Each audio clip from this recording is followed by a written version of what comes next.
One thing I've noticed since 9/11 is anytime the right, the conservatives, if they start getting a little bit out of hand, especially if they're starting to demand accountability for something in their own camp, well, they can always be distracted by the threat of a new war, a new enemy or an old enemy revisited, a real war, especially, because they always seem to get immediately behind it, no matter what. And that's really a shame.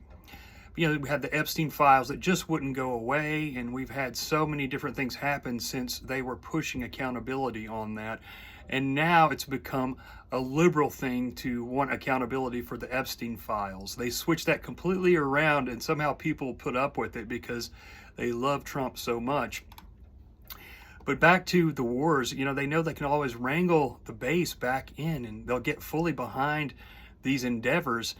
And after all the failures with these military engagements overseas, you'd think that people would get wise to it and not put up with it and not support it. The mass deaths, the displacement that's caused migration, the debt, etc.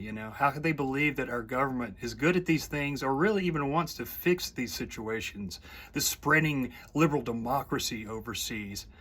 But most people don't believe in reality. They don't live in reality if they're really into politics. It's all about tribalism and following the herd and supporting the leaders. These presidents, long after their terms, no matter how bad they sucked, they can always be counted upon for a lot of the party people to still hold them up high as if they were some kind of great statesman and keep pushing their legacy.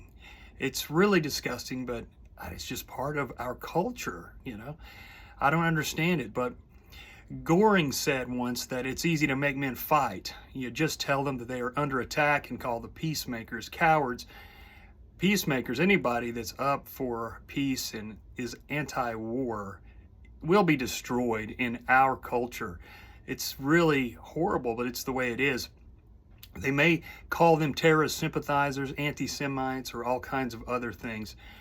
They will not be tolerated because war, it's part of our economy. We've built this military industrial complex up that has to get rid of the old inventory to bring in the new inventory. And they sell all these weapons and equipment to all kinds of other nations and try and pretend like they actually care about these other nations and the liberal democracy and the good of the people and all that, when they're selling weapons that end up killing these people and in keeping them as basically slaves.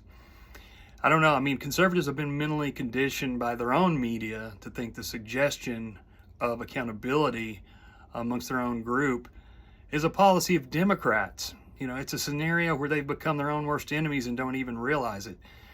This Americans First thing it's a facade for most of them. And this whole idea of nationalism, most of this nationalism is just empire first. It's getting people to support the empire because at the end of the day, these politicians and their cronies, they're not Americans first. They are opportunists, and they're doing what makes them more money and gives them more power and what takes power away from you and me.